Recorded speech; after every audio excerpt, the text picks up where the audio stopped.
Para siswa, selamat pagi. Kita bertemu kembali dalam pelajaran agama Katolik dan Budi Pekerti. Bagaimana kabar Anda sekalian? Apakah baik-baik?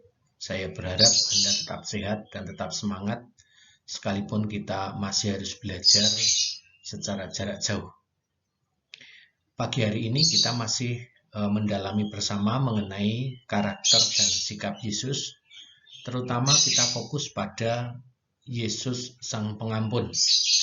Kita akan belajar mengenai bagaimana Yesus mengampuni sesama dan bagaimana pula sikap dan tindakan kita biasanya berkaitan dengan hal mengampuni. Kita akan mulai pembelajaran kita pada hari ini. Pada pembelajaran ini kita masih mendalami bersama berkaitan dengan kompetensi dasar, berkaitan dengan sikap spiritual. Kita diharapkan beriman akan Yesus yang telah mengajarkan sifat dan sikap yang baik. Kemudian dari aspek sosial kita diharapkan menjadi pribadi yang jujur dalam meneladani berbagai sifat dan sikap Yesus Kristus. Dan dari segi pengetahuan kita diharapkan memahami berbagai sifat dan sikap Yesus Kristus yang patut diteladani. Dan dari aspek keterampilan diharapkan Anda mempunyai aktivitas atau kegiatan sebagai perwujudan meneladani berbagai sifat dan sikap Yesus Kristus dalam kehidupan sehari-hari. Ini kompetensi dasar yang kita dalami bersama dan diharapkan pada akhir pelajaran kita memiliki hal-hal ini. Lalu secara khusus pada indikator pembelajaran kita pada pagi hari ini, diharapkan Anda setelah akhir pembelajaran dapat menceritakan pengalaman Anda memaafkan orang lain. Yang berikut menuliskan 4 tahap dalam pemberian maaf pada seseorang. Tentu berlatar belakang dari pendapat B. Smides yang nanti akan kita perdalam bersama. Lalu yang ketiga, menjelaskan sikap mengampuni seturut teladan Yesus Kristus, terutama berdasarkan Matius 18 ayat 21 sampai dengan 35. Akan kita bahas bersama mengenai hal ini. Salah satu keteladanan Yesus bagaimana memaafkan atau mengampuni orang lain. Kemudian yang keempat, kita diharapkan dapat mengembangkan sikap mengampuni seturut teladan Yesus dalam kehidupan sehari-hari. Nah, inilah indikator yang perlu menjadi pegangan dalam belajar kita pada pagi hari ini. Dan semoga kita semakin bertambah sikap baik kita, terutama belajar dari Yesus yang mengampuni sesama.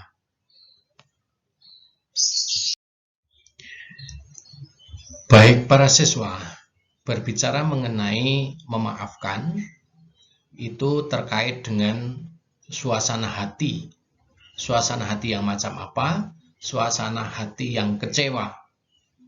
Nah, hati yang kecewa sebetulnya muncul karena apa? Karena yang kita harapkan tidak terpenuhi atau yang kita harapkan tidak terwujud. Nah, karena harapan tidak terwujud maka menimbulkan kecewa, dan kecewa yang berlarut-larut bisa menimbulkan rasa sakit hati. Nah, seperti contoh dalam lagu ini, bagaimana seseorang mengalami rasa kecewa dan menimbulkan hati yang sakit. Nah, hati yang sakit itu mengakibatkan relasi antar pribadi, relasi seseorang dengan orang yang merasa disakiti dan yang menyakiti tadi, itu menjadi tidak baik. Nah, karena sakit tentu juga perlu disembuhkan. Ya, karena sakit itu perlu disembuhkan. Badan kita juga kalau sakit kita perlu obat. Maka hati yang sakit pun sebetulnya juga perlu diobati. Bagaimana sakit itu bisa menjadi sembuh. Dengan hati yang tidak lagi sakit, maka relasi seseorang, relasi orang tersebut, orang yang merasa disakiti dan menyakiti tadi menjadi pulih kembali.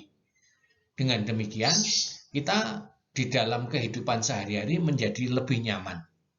Nah, sebetulnya saya mau memutarkan lagu ini, tetapi saya coba berkali-kali kok gagal terus. Maka kita lihat saja syair lagunya ini. Saya kira tidak asing bagi Anda.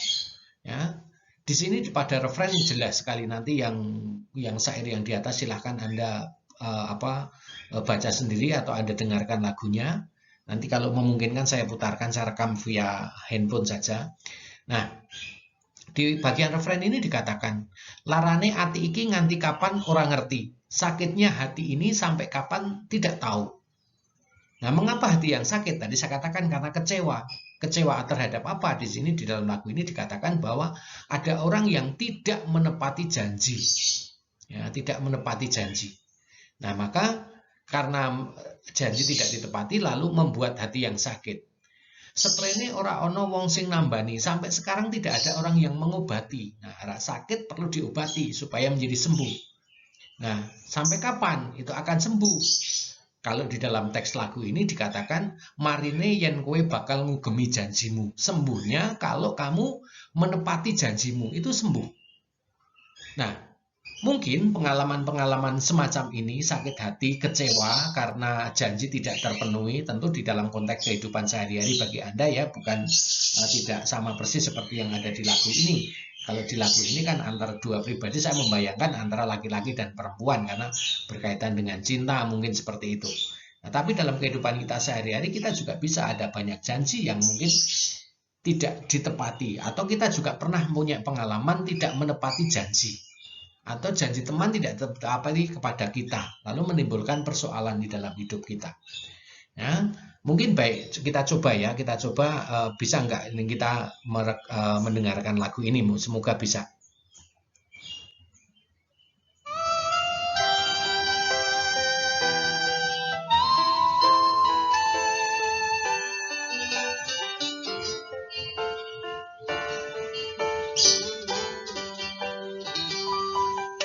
Nengopong ana tresno yen kudu pisan, nengopong kowe seneng yen gawe susah, kowe kenal nyiksa hatiku lara, aku wong isih urip kok nengopong ana tresno yen kudu pisan, nengopong kowe seneng yen gawe susah, lungamu gawe kelon nyiksa hatiku lara, aku wong isih urip mbok anggap wis tanpa nyawa.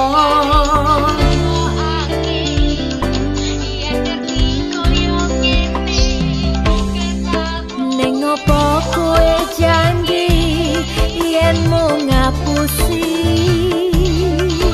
ning apa kowe nang ati yen mau nglarani, tresnamu wis ilang garing kegawa angin, yen ngerti kaya ngene kena kowe ora pengen.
Tresnamu wis ilang garing kegawa angin, yen ngerti kaya ngene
mahasiswa, dalam kehidupan kita sehari-hari, sering kita menemukan ada orang yang tidak mudah untuk meminta maaf atas kesalahannya.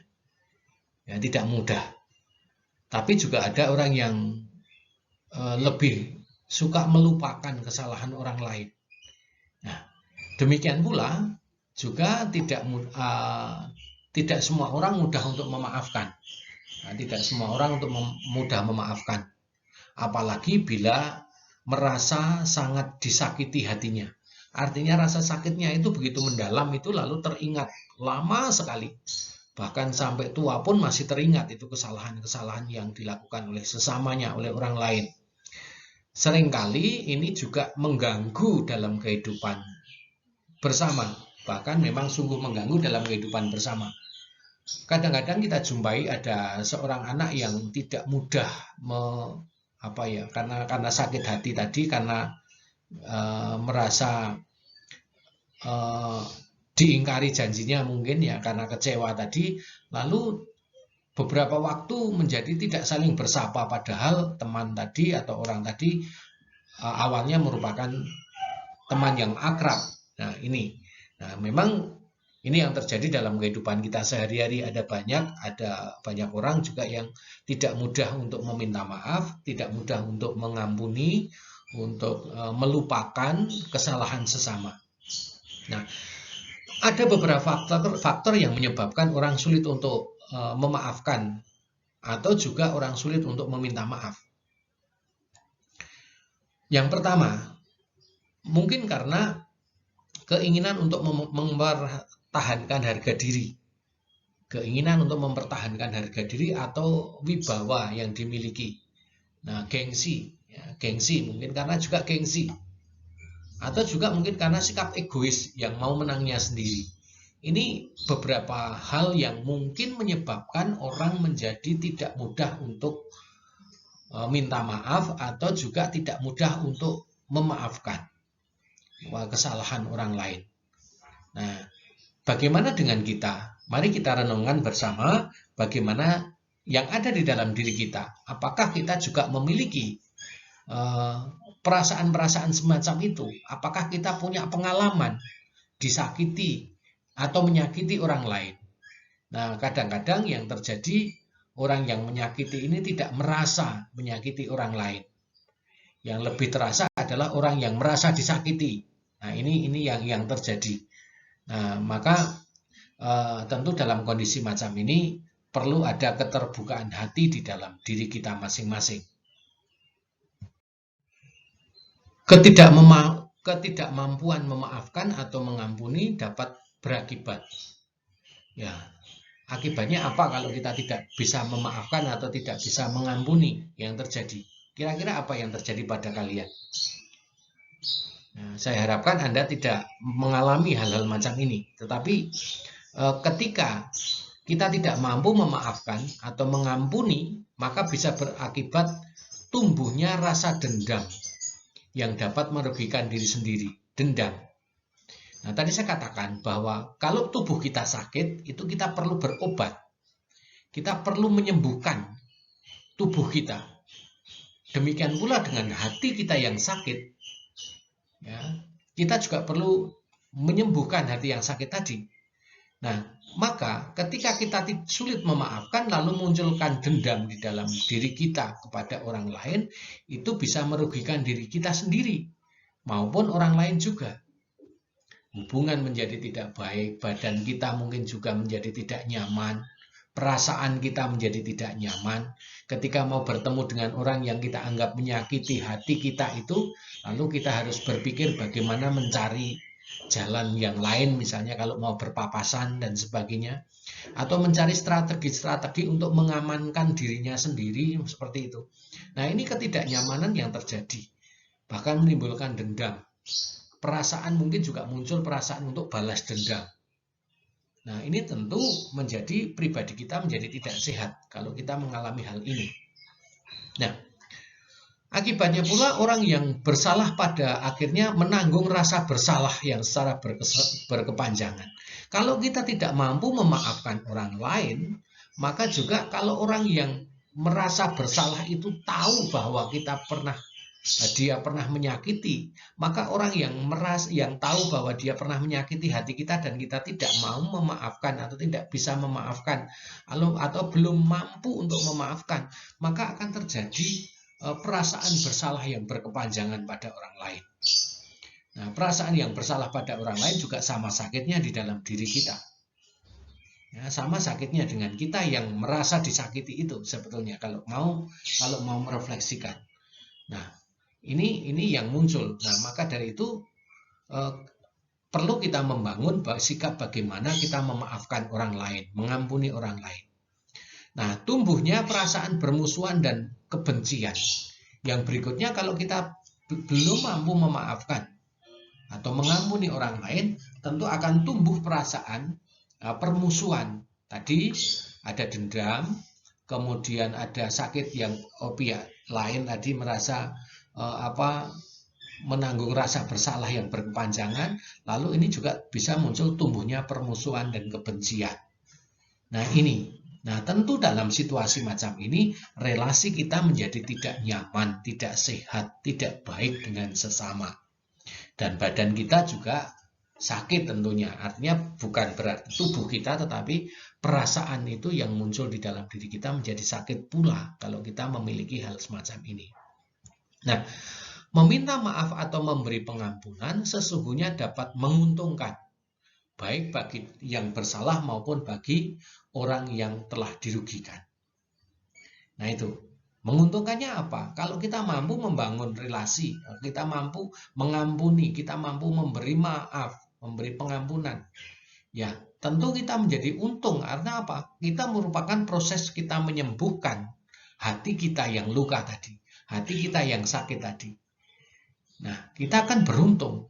Nah, lalu terjadilah relasi sosial yang baik di antara kita. Nah, kita akan tumbuh menjadi pribadi yang bebas, pribadi yang tidak dihantui oleh rasa bersalah, pribadi yang tidak dihantui oleh rasa kecewa berkepanjangan, bahkan mungkin perasaan kemauan buruk untuk berbalas dendam dan sebagainya. Nah, dengan mau mengampuni atau mau meminta maaf akan dapat menjadikan hati tenang. Jelas ya, kalau kita bisa mengampuni, kita bisa meminta maaf dan diampuni, maka perasaan kita menjadi tenang, menjadi tentram, menjadi damai, jauh dari segala permusuhan dan dendam. Bahkan dengan memaafkan atau meminta maaf, hubungan kita dengan sesama dan dengan Tuhan akan tetap terjalin dan harmonis dan menyenangkan. Tentu. Nah, relasi kita kepada seseorang, kepada orang lain yang rusak karena kekecewaan yang ada di dalam diri kita, itu juga sebetulnya menimbulkan relasi kita dengan Tuhan juga tidak baik sebetulnya. Mengapa? Karena Tuhan pun hadir di dalam orang lain dan orang lain juga bisa menjadi representasi kehadiran Allah di dalam dunia yang nyata ini, di dalam kehidupan kita sehari-hari ini. Nah, maka kalau di dalam hati kita masih ada yang mengganjal, relasi kita masih terhalang, nah maka sangat mungkin juga terjadi relasi kita dengan Tuhan akan menjadi terganggu pula. Para siswa, Louis Smides di dalam bukunya yang berjudul Mengampuni dan Melupakan itu menuliskan ada 4 tahap pemberian maaf. Ada 4 tahap bagaimana kita memaafkan. Tahap yang pertama adalah sakit hati. Ketika seseorang menyebabkan Anda sakit hati begitu mendalam dan secara curang sehingga Anda tidak dapat melupakan, Anda terdorong ke arah pertama, krisis pemberian maaf. Jadi sakit hati itu tadi saya katakan bahwa karena ada kekecewaan di dalam diri kita. Kalau seseorang menyebabkan kita sakit hati begitu mendalam, ya, sakitnya begitu mendalam, dan secara curang sehingga kita tidak mudah untuk melupakan. Nah, sakit hati yang mendalam itu menyebabkan kita tidak mudah untuk melupakan. Bahkan begitu mendengar namanya saja kita mungkin sudah merasa marah mungkin karena sakit hati tadi. Apalagi sampai bertemu dengan orangnya. Maka dari itu kita dalam situasi macam ini kita berada pada krisis untuk memberi maaf. Kita krisis untuk memberi maaf, apalagi yang namanya sakit hati yang sangat berat, sangat mendalam. Kekecewaan kita sangat mendalam. Nah, maka kita berada pada krisis untuk memberi maaf. Beda kalau kesalahannya mungkin tidak terlalu besar. Mungkin kita akan menjadi mudah untuk melupakan kesalahan tadi. Tapi kalau kita kecewanya begitu berat, maka kita menjadi yaitu sangat kritis di dalam memberikan maaf. Yang kedua, tahap kedua adalah membenci. Anda tidak dapat mengenyahkan, melupakan ingatan tentang seberapa besar Anda sakit hati. Jadi kita mungkin akan berada pada situasi tidak mudah untuk melupakan ingatan kita tentang orang yang telah menyakiti hati kita. Dan kita tidak dapat mengharapkan musuh kita baik-baik saja.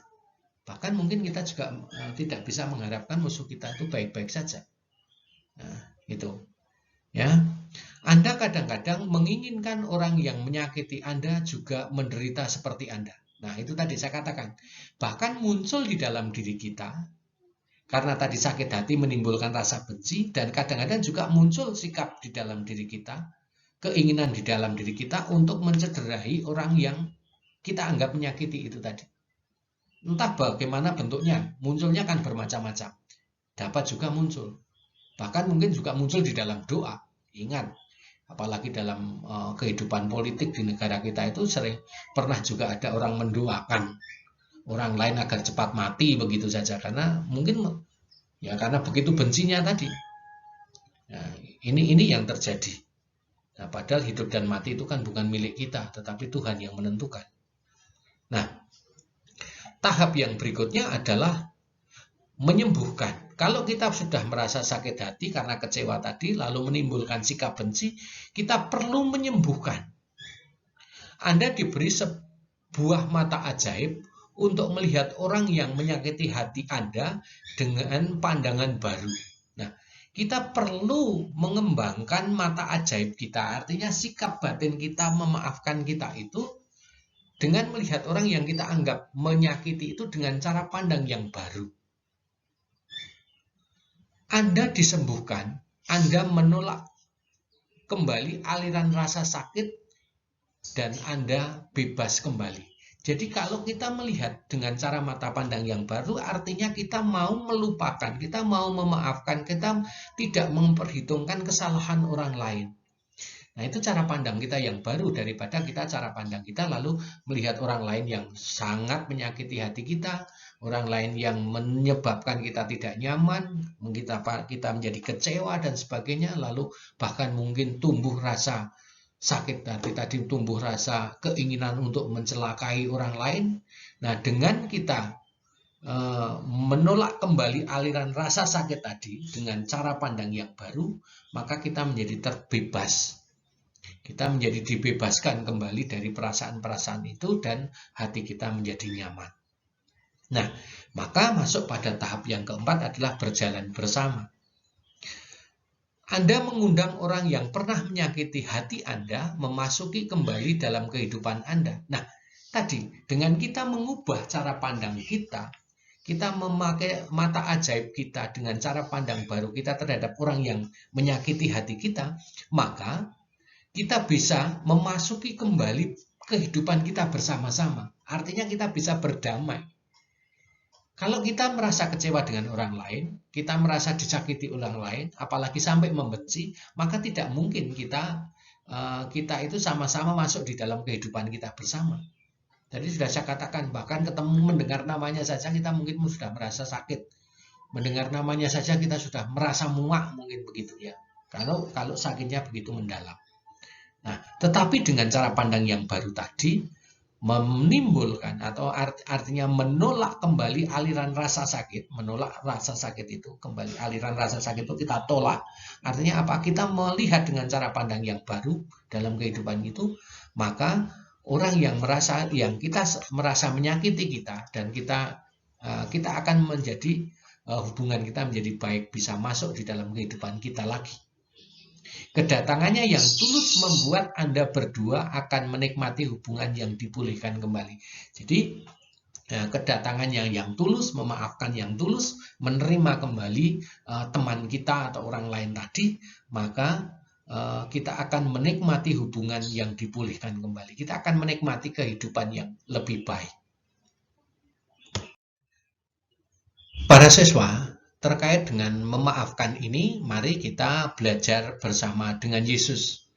Bagaimana Yesus mengajarkan kepada kita semangat mengampuni, semangat memaafkan, semangat menerima kembali orang yang kita anggap telah menyakiti hatinya, telah menyakiti hati kita. Bagaimana Yesus memberikan pengajarannya kepada kita. Tentunya ini berdasarkan pada Matius 18 ayat 21 sampai dengan 35. Injil yang lain juga ada yang bercerita mengenai hal ini dengan versi mereka masing-masing, karena setiap Injil itu ditujukan kepada komunitas yang berbeda, kelompok yang berbeda, lalu cara penyampaiannya juga berbeda. Nah, kita akan belajar melalui Matius 8 ayat 21 sampai dengan 35. Kemudian datanglah Petrus dan berkata kepada Yesus, "Tuhan, sampai berapa kali aku harus mengampuni saudaraku jika ia berbuat dosa terhadap aku? Sampai 7 kali?" Yesus berkata kepadanya, "Bukan, aku berkata kepadamu, bukan sampai 7 kali, melainkan sampai 70 kali 7. Sebab hal kerajaan surga seumpama seorang raja yang hendak mengadakan perhitungan dengan hamba-hambanya. Setelah ia mulai mengadakan perhitungan itu, dihadapkanlah kepadanya seorang yang berhutang 10.000 talenta. Tetapi karena orang itu tidak mampu melunaskan hutangnya, raja itu memerintahkannya supaya ia menjual beserta anak istrinya dan segala miliknya untuk membayar hutangnya. Maka sujudlah hamba itu menyembah dia, katanya, 'Sabarlah dulu, segala hutangku akan kulunaskan.' Lalu tergeraklah hati raja itu oleh belas kasihan akan hamba itu, sehingga ia membebaskannya dan menghapuskan hutangnya. Tetapi ketika hamba itu keluar, ia bertemu dengan seorang hamba lain yang berhutang 100 dinar kepadanya. Ia menangkap dan mencekik kawannya itu, katanya, 'Bayar hutangmu.' Maka sujudlah kawannya itu dan memohon kepadanya, 'Sabarlah dulu, hutangku akan aku lunaskan.' Tetapi ia menolak dan menyerahkan kawannya itu ke dalam penjara sampai dilunaskannya hutangnya. Melihat itu, kawan-kawannya yang lain sangat sedih, lalu menyampaikan segala yang terjadi kepada tuan mereka. Raja itu menyuruh memanggil orang itu dan berkata kepadanya, 'Hai hamba yang jahat, seluruh hutangmu telah kuhapuskan karena engkau memohonkannya kepada aku. Bukankah engkau pun harus mengasihi kawanmu seperti aku telah mengasihani engkau?' Maka marahlah tuannya itu dan menyerahkannya kepada Al-Gujuk sampai ia melunaskan seluruh hutangnya. Maka Bapakku yang di surga akan berbuat demikian juga terhadap kamu, apalagi kamu masing-masing tidak mengampuni saudaramu dengan segenap hatimu."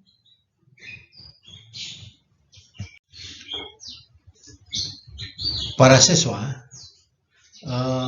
itu tadi bagaimana Yesus mengajarkan kepada kita untuk mengampuni orang yang bersalah kepada kita. Nah, kalau kita memperhatikan perikop Matius 18 ayat 21 sampai dengan 35, di sana bisa kita bagi menjadi 3 kelompok atau kita bagian. 3 bagian. Yang pertama ayat 21 sampai dengan 22. Di sana terjadi percakapan antara Petrus dengan Yesus mengenai pengampunan. Petrus bertanya, berapa kali saya harus mengampuni? Sampai 7 kali? Lalu Yesus mengatakan, bukan sampai 7 kali, tetapi sampai 70 kali 7 kali. Nah, ini bagian pertama. Nah, mungkin Petrus pernah juga mendengar pengajaran Yesus mengenai hal ini, atau mungkin juga di kalangan bangsa Yahudi sebetulnya angka-angka itu memiliki makna yang cukup penting. Termasuk juga mungkin lalu menjadi dasar bagi Petrus untuk bertanya kepada Yesus, sampai 7 kalikah saya harus mengampuni? Kok tidak mengatakan Yesus sampai 5 kali atau 3 kali atau 2 kali begitu? Atau 11 kali atau 10 kali begitu, tetapi menggunakan kata 7. Nah, mungkin kata 7 ini memiliki makna yang tertentu di sana, karena ada banyak juga makna-makna yang menggunakan simbol-simbol atau lambang-lambang berupa angka macam ini. Lalu bagian yang kedua, ayat 23 sampai dengan 34, perumpamaan tentang kerajaan surga yang digambarkan seperti seorang raja yang mengadakan perhitungan dengan hamba-hambanya yang juga terbagi dalam 3 bagian sebelumnya pada ayat 23 sampai dengan 34. Nah, pertanyaan Petrus tadi mengenai pengampunan itu sekaligus menjadi dasar bagi Yesus untuk menjelaskan mengenai kerajaan surga. Jadi, sekaligus Yesus memberikan pengajaran tentang kerajaan surga. Ayat 24 sampai dengan 27 di sana merupakan sikap raja yang berbelas kasih kepada hambanya yang berhutang 10.000 talenta. Raja memberikan gambaran tentang kerajaan Allah, tentang sikap raja yang memberikan pelunasan terhadap hutang hambanya sebanyak 10.000 talenta. Kemudian ayat 28 sampai dengan 30, sikap hamba yang tidak berbelas kasihan kepada kawannya yang berhutang 100 dinar. Yang berikutnya ini merupakan gambaran tentang hamba yang sudah dilunasi hutangnya tadi, tidak diperhitungkan kembali tadi, justru bersikap sebaliknya, tidak mau mengampuni, tidak mau membebaskan hutang temannya 100 dinar ini. Lalu ayat 31 sampai dengan 34, raja memperlakukan hamba sesuai dengan perlakuan hamba itu terhadap kawannya. Jadi raja memperlakukan hambanya tadi yang tidak mau melunaskan hutangnya kepada kawannya tadi. Dan yang bagian pokok yang ketiga adalah penutup bahwa Allah akan memberikan hukuman bagi orang-orang yang tidak mau mengampuni sesama dengan segenap hati. Ini pengajaran Yesus. Kalau orang yang tidak mau mengampuni sesamanya dengan segenap hati, artinya dengan segala ketulusan, dengan sungguh-sungguh, ya maka akan diberikan hukuman. Yesus mengatakan begitu. Allah akan memberikan hukuman bagi orang-orang yang tidak mau mengampuni sesamanya dengan segenap hati.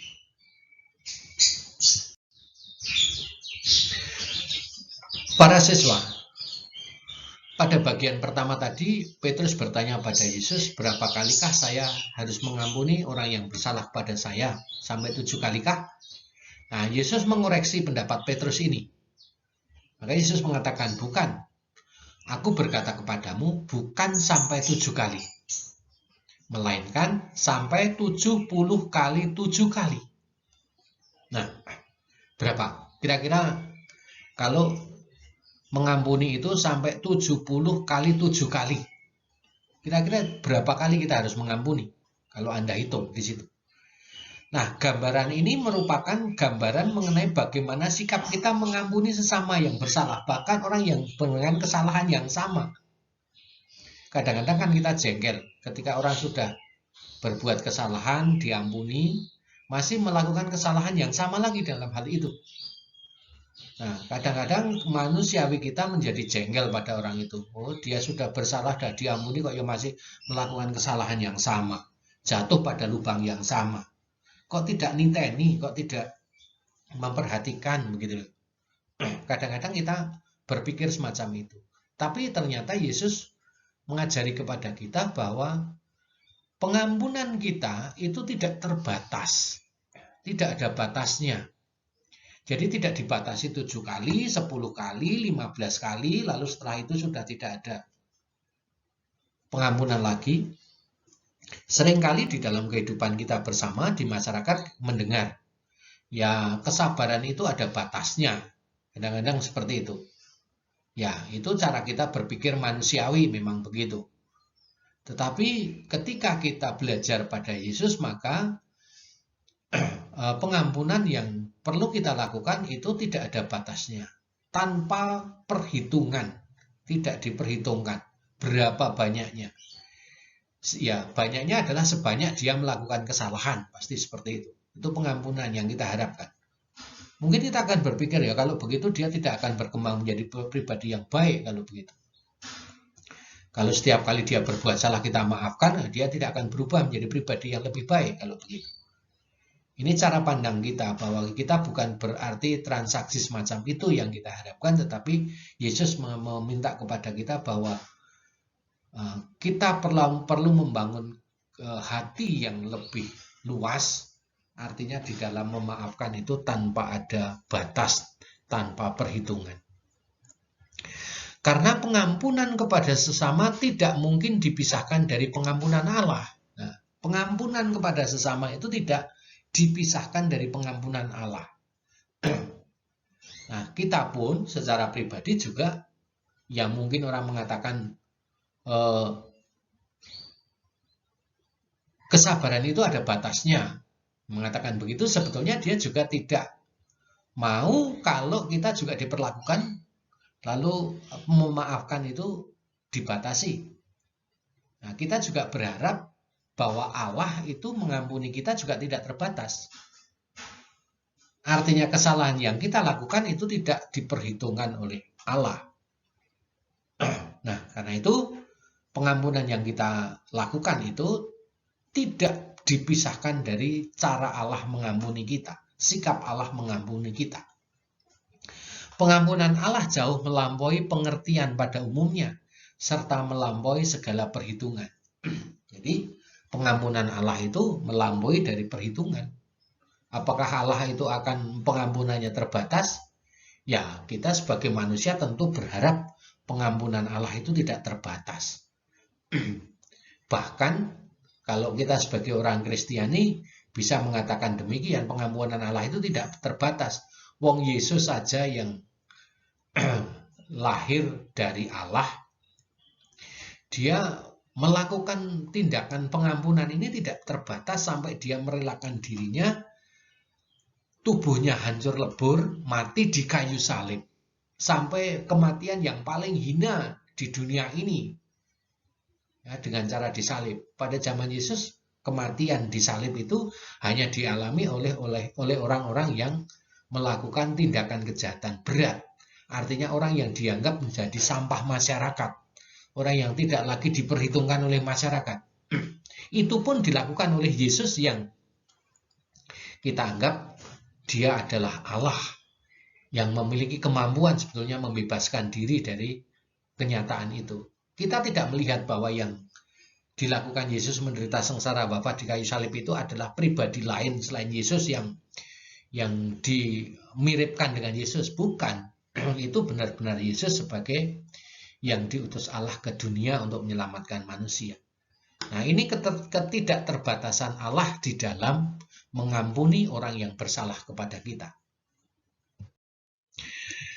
Ketidakterbatasan Allah mengampuni orang yang bersalah itu juga digambarkan oleh Yesus di dalam pengajarannya mengenai kerajaan Allah. Artinya juga di dalam pewartaan Yesus mewartakan kerajaan Allah. Nah, pada suatu kesempatan Yesus melakukan pengampunan kepada perempuan yang berbuat zina.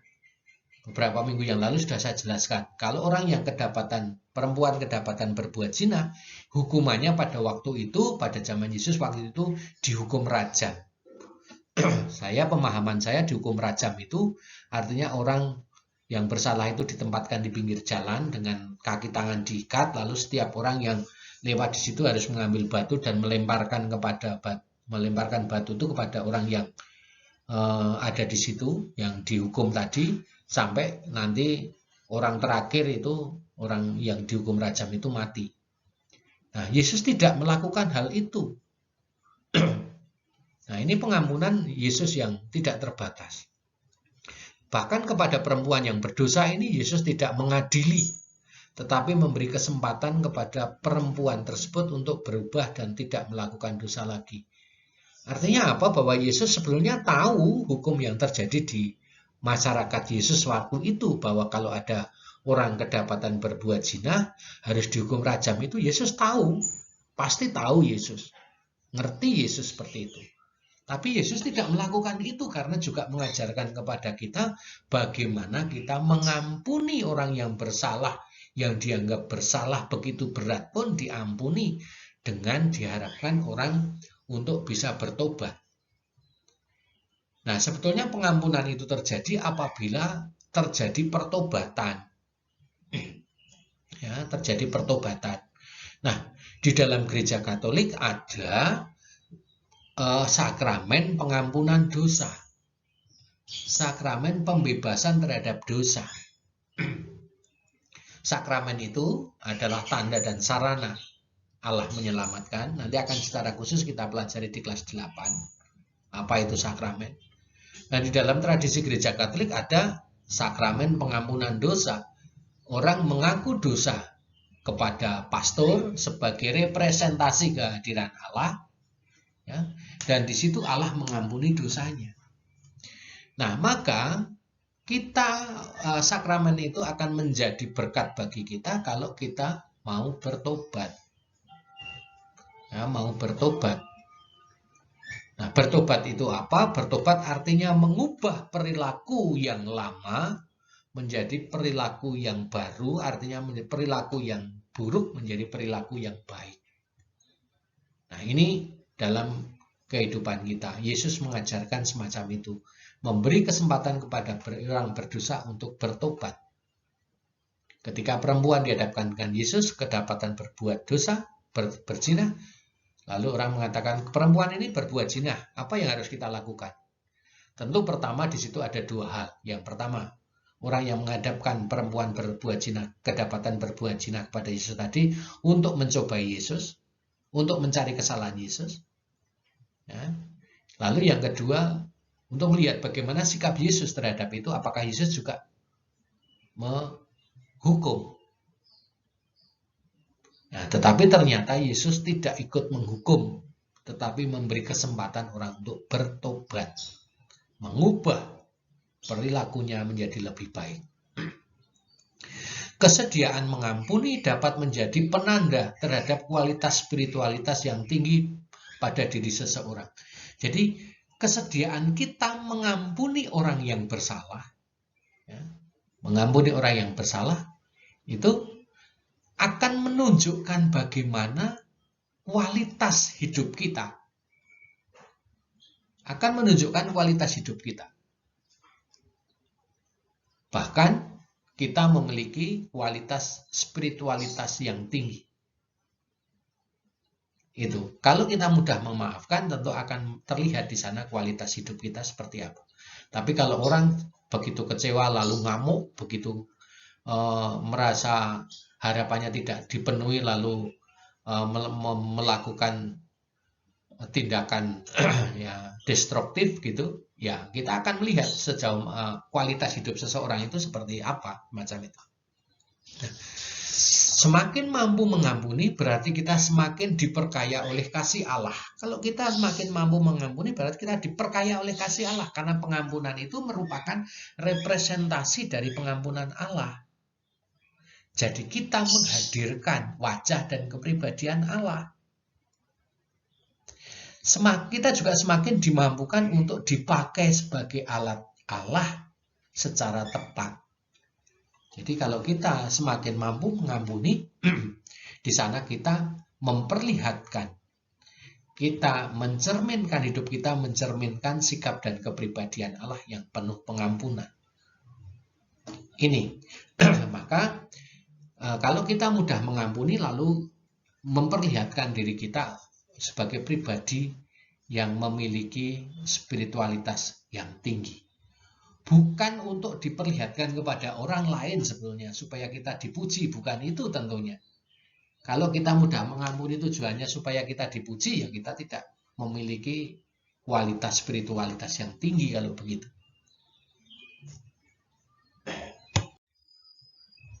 Para siswa, inilah pembelajaran kita pada hari ini.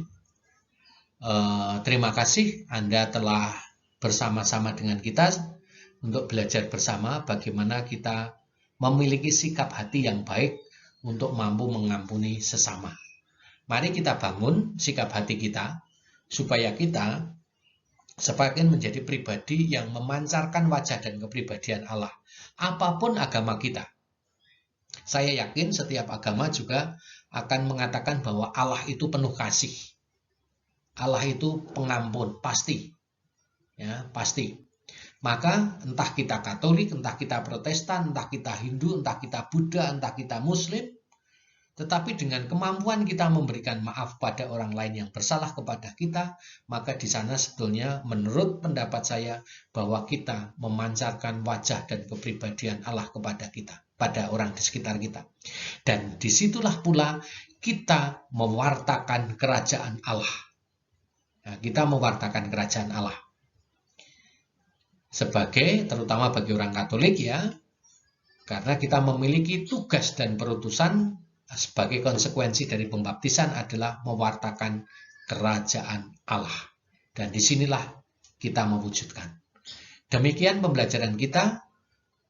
Terima kasih, selamat pagi dan tetap menjaga kesehatan, tetap menjaga protokol kesehatan, karena semakin banyak orang-orang di sekitar kita, bahkan mungkin juga teman-teman kita yang mulai terpapar dengan virus corona. Ya, meskipun sudah menjaga kesehatan sebaik mungkin, tapi sangat mungkin kita terpapar. Maka mari kita bersama-sama untuk memungkinkan kita tidak terkena hal ini dengan tetap menjaga kesehatan. Terima kasih, selamat belajar.